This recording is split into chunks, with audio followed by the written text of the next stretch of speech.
Chapter 4, Mishnah 7. The previous Mishnah cited a debate that took place between the Sadducees and the Perushim regarding the decree of Tumas Yadayim.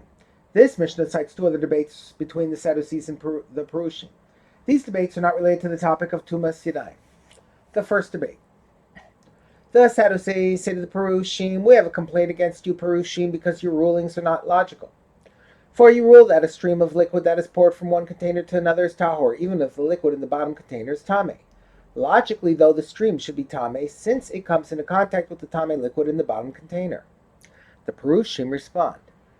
The Perushim say in response to the Sadducees' criticism, "We have the same complaint against you, Sadducees. For you rule that a channel of water that flowed from a cemetery into a mikveh outside the cemetery is tahor.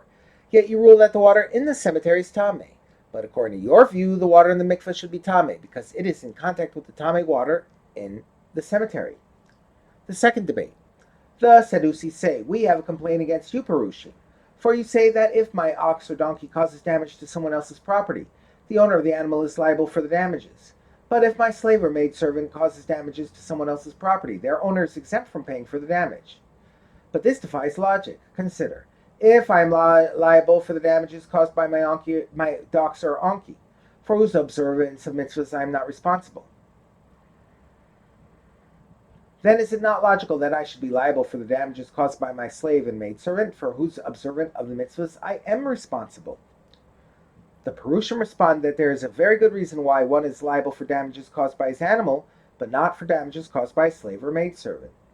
The Perushim said to the Sadducees, "No, it is not logical to say that I should be liable for damage caused by my slave, like I am liable for damage caused by my ox or donkey. If you say that I am liable for the damage caused by my ox or donkey, that is because they have no understanding, and will not deliberately damage someone else's property in order to cause me a loss. Will you say the same about my slave and maidservant, who do have understanding?